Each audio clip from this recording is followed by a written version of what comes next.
Sem ressaca, o Flamengo vence o América Mineiro fora de casa, que não é um adversário tão fácil assim, como talvez você imagine, por 2-1 no estádio Independência, e poderia ter sido mais. A exibição rubro-negra, no aspecto geral, foi bem boa. E houve algumas mudanças, alguns temas específicos que eu acho que vale a pena a gente abordar aqui nesse vídeo. Então eu te convido para se inscrever no canal, deixar o teu like enquanto eu vou rodar a vinheta.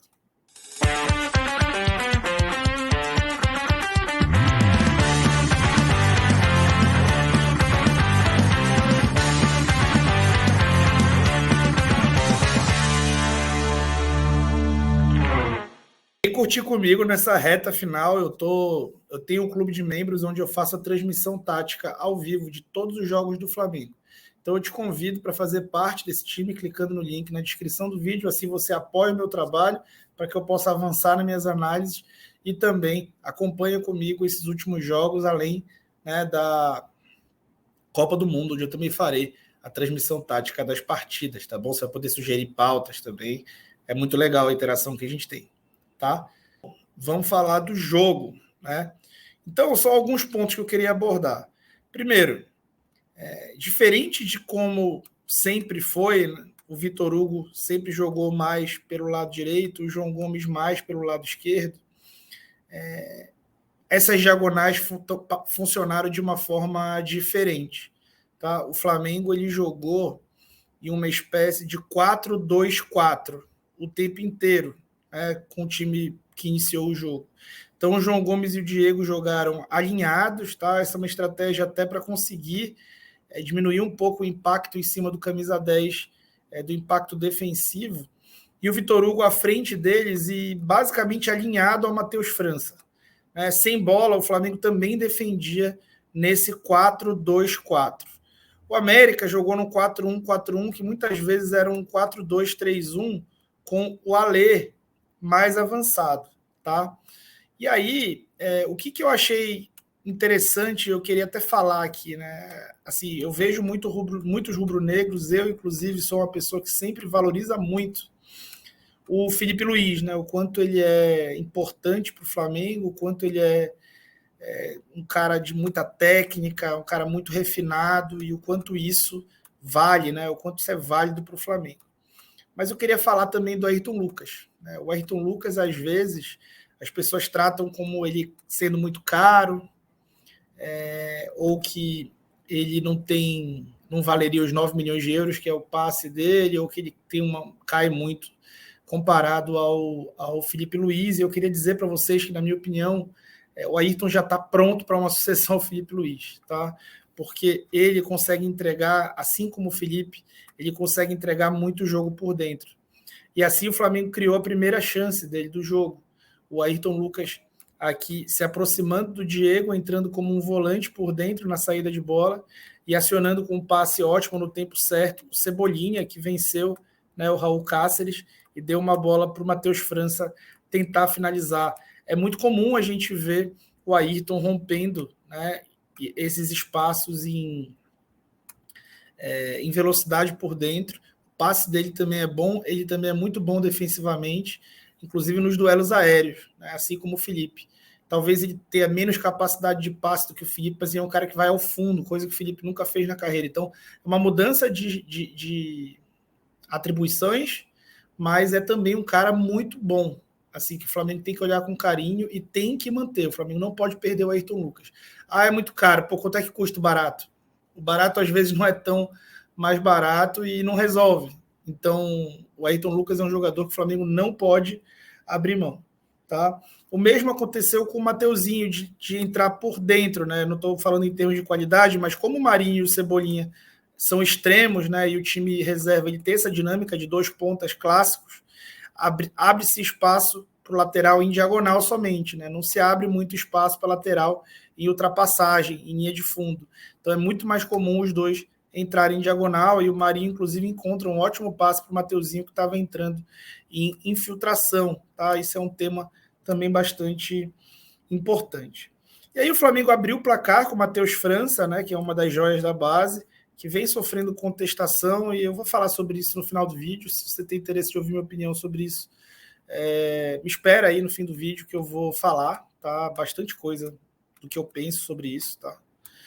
E aí o Flamengo abre o placar com o Matheus França e em seguida, numa desconcentração típica, sofre um gol, né? Acho que assim, o gol poderia ter sido anulado, mas também é bastante parecido com o gol que o Arrascaeta fez contra o Corinthians pela Libertadores. Parece ter mudado um pouco o entendimento disso aí. Eu até acho que assim, esse negócio de ficar marcando qualquer mão anulando gol, eu sou um cara que para assim, anular gol para mim tem que ser um negócio muito gritante. E assim, eu entendo o gol ter sido validado, tá? Embora eu saiba que essa opinião seja impopular. Bom, e aí, gente, o Flamengo começou a ter um negócio que, assim, quem acompanhou a temporada inteira vai lembrar, né? O Flamengo começou a ter uma instabilidade muito grande no gol. O Hugo, ele não consegue entregar a saída de bola que o Santos consegue, especialmente quando o adversário sobe a marcação. E o América começou a subir muito a marcação nesses 4 homens de frente, com o Everaldo no Ayrton, o Ayrton Paulista no Pablo, o Alê no Fabrício e o Felipe Azevedo no Mateuzinho. E aí o Hugo começou a tentar bolas longas, começou a errar e começou a até quase perder a bola. As bolas no gol, assim, ele não abordou com tanta segurança naquele momento e o Flamengo não conseguia sair jogando. E aí, graças a essa marcação alta do América, que teve uma postura ofensiva o jogo inteiro, né? Isso é bastante curioso do trabalho do Wagner Mancini. E aí, gente, o que eu queria falar para vocês sobre isso? Como o Flamengo estava nesse 4-2-4, que é uma estratégia defensiva que eu gosto, tá? Uma estratégia defensiva que o Flamengo usa, eu acho que defende muito bem os lados do campo, protege os volantes e ajuda bastante para o time ficar mais compacto, mascara um pouco eventuais descompactações do time. Como o Flamengo estava marcando nesse 4-2-4, mas ele perdia a bola ainda nessa primeira fase, né? Ainda quando estava entre esses 6 homens, o América começou a gerar igualdade até superioridade numérica, porque com a bola aqui na frente, com o Felipe Azevedo, o Avelar gerava ultrapassagem, e aí o Marinho chegava um pouco depois no acompanhamento, a mesma coisa com o Everaldo e Cáceres do outro lado. Os pontas estavam sempre muito atrasados para fazer a recomposição, porque a bola era perdida muito antes de chegar próximo da zona deles. E assim o Flamengo sofreu um pouco, né, no primeiro tempo, especialmente na primeira metade do primeiro tempo. E o prognóstico não parecia ser tão bom assim, até que o Cebolinha tirou uma ótima jogada ali da cartola, fez um golaço, colocou o Flamengo na frente, e aí foi uma bola no gol que o Hugo fez uma ótima defesa no chute do Everaldo. O Hugo parece ter ganho um pouco mais de confiança. O América passou a não conseguir pressionar tão bem. O Diego, que estava muito mal no jogo, passou a melhorar a partida e conseguir dar sequência nas jogadas com o João Gomes. Né? E o Flamengo começou a construir ótimos contragolpes, né? Com o Cebolinha, especialmente, e o Marinho, que fizeram. O Marinho, especialmente, fez uma ótima partida. O Cebolinha estava muito bem, até ter uma queda no segundo tempo, antes de ser substituído. O Matheus França também, para mim, jogou bem, apesar de ter ainda errar algumas jogadas. E aí o Flamengo teve ótimos contragolpes desde o primeiro tempo. E aí, gente, entram as trocas, né? Eu tinha uma preocupação que o Flamengo não conseguisse manter, assim como foi no jogo contra o Atlético Mineiro, que o Flamengo não conseguisse manter a toada após as substituições. Né? E aí, porque ia ter muito moleque, né? Ia perder muito o padrão do jogo. E aí eu acho que o Mancini pensou a mesma coisa e voltou com o Benítez, não lembro qual é o número do Benítez, mas também isso é pouco importante. Voltou com o Benítez no lugar do Alê. O Benítez é um cara muito bom ofensivamente, pega muito bem na bola, bate bola parada, mas recompõe 0. Né? Tirou também o Felipe Azevedo para entrar com o Mateuzinho deles, né? Invertendo ali de lado o Everaldo. E tirou o Wellington Paulista para colocar um argentino, um gringo que eu esqueci o nome. Tá? E aí, qual que foi a intenção, né, do Mancini? Ter um jogo maior de profundidade pelos lados do campo, ter 2 caras ali abertos para fazer linha de fundo. O Felipe Azevedo não é um cara de linha de fundo. Ter um centroavantão ali mais pesado para bolas aéreas, especialmente bolas paradas, e ter o Benítez para cobrar essas bolas paradas e para chutar de média distância. Ali, 10 minutos, ali o América conseguiu dar uma pressionada no Flamengo, mas aí o Flamengo foi muito inteligente na condução da partida.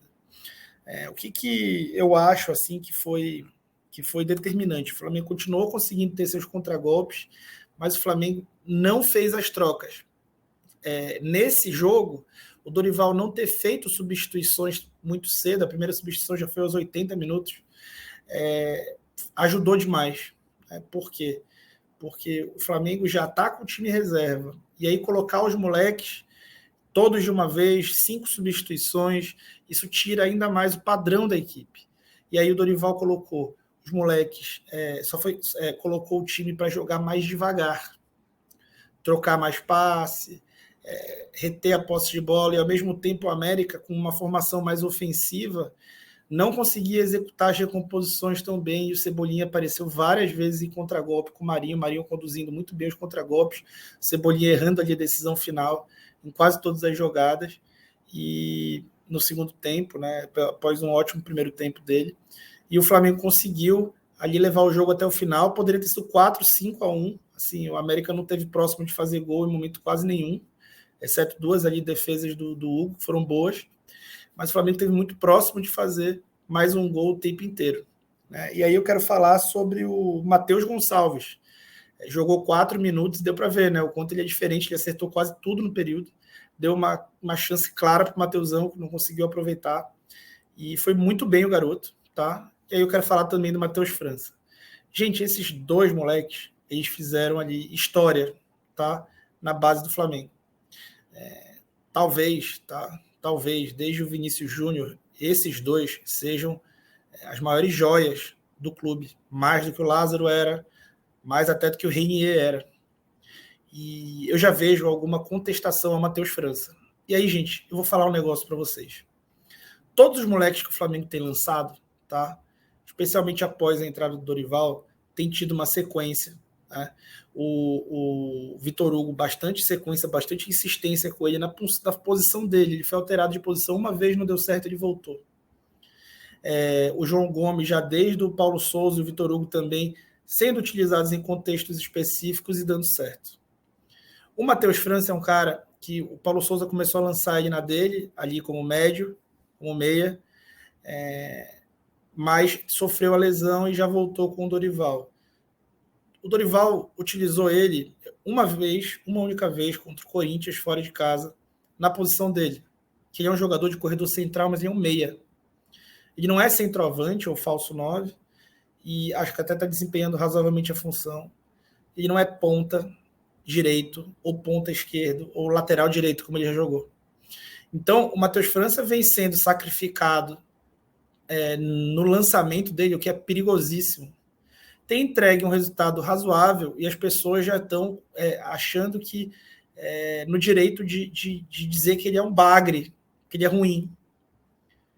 Então, gente, cuidado para não desvalorizar o patrimônio do clube, para não transformar uma carreira que deve ser brilhante em algo contestado aqui para que depois se arrependam.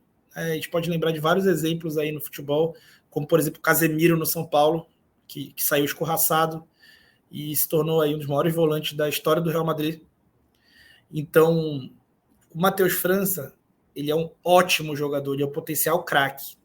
Ele tem um valor absurdo, e mesmo sendo tão contestado, ele tem muita interferência em todos os jogos, muito impacto em todos os jogos que ele jogou. Teve muita oscilação? Teve erro de tomada de decisão? Teve, mas teve também grandes jogadas. Nesse jogo, o Flamengo ganhou de 2-1 e um gol foi dele. Um gol de cabeça, de dentro da área, o cara é um meia. Então, só o que eu peço, né, claro que eu não sou ninguém para pedir, é um pouquinho de paciência, porque e um pouquinho de análise também, não análise de analista, mas uma análise crítica, de que o garoto está sendo utilizado fora de posição o tempo inteiro e está sendo pré-julgado por isso. Dito isso, queria falar que Cebolinha, principalmente, e Marinho crescem na hora certa da temporada. Um time titular que não tem amplitude ofensiva pode precisar em vários jogos disso, e especialmente no jogo, né? Falta um jogo para a temporada do Flamengo, basicamente. E esse jogo pode ser necessário a utilização de um deles. E é legal ver que eles estão, aspas, pedindo passagem. Né? Então, o Flamengo tem um prognóstico muito positivo pela frente. O título pacificou o ambiente, jogadores claramente jogando mais leves. Isso reflete no futebol até do Diego, que vinha jogando muito mal e, na minha opinião, fez uma partida bem razoável, ok. E até do próprio Cebolinha e Marinho, né? Então, o clima está mais ameno e isso é muito importante para um final de temporada glorioso como pode ser, e inclusive uma das principais temporadas, pode se tornar uma das principais temporadas da história do Flamengo. Eu sei que isso se tornou frequente, mas o Flamengo só chegou em final da Libertadores, essa é a 4ª vez na sua história. Então não é algo tão corriqueiro para a gente desvalorizar. E não é algo que a gente possa talvez tratar com tanta pouca importância, tá bom? Então, muito, muito obrigado. Desculpa a intromissão, né? Para dar minha opinião. Eu costumo dar opiniões mais no plano tático, mas dessa vez eu me senti na necessidade de falar isso, porque os garotos eles precisam ser cobrados, sim, mas precisa ter um cuidado maior com eles, tá bom? Então, muito, muito obrigado e eu vou nessa. Valeu.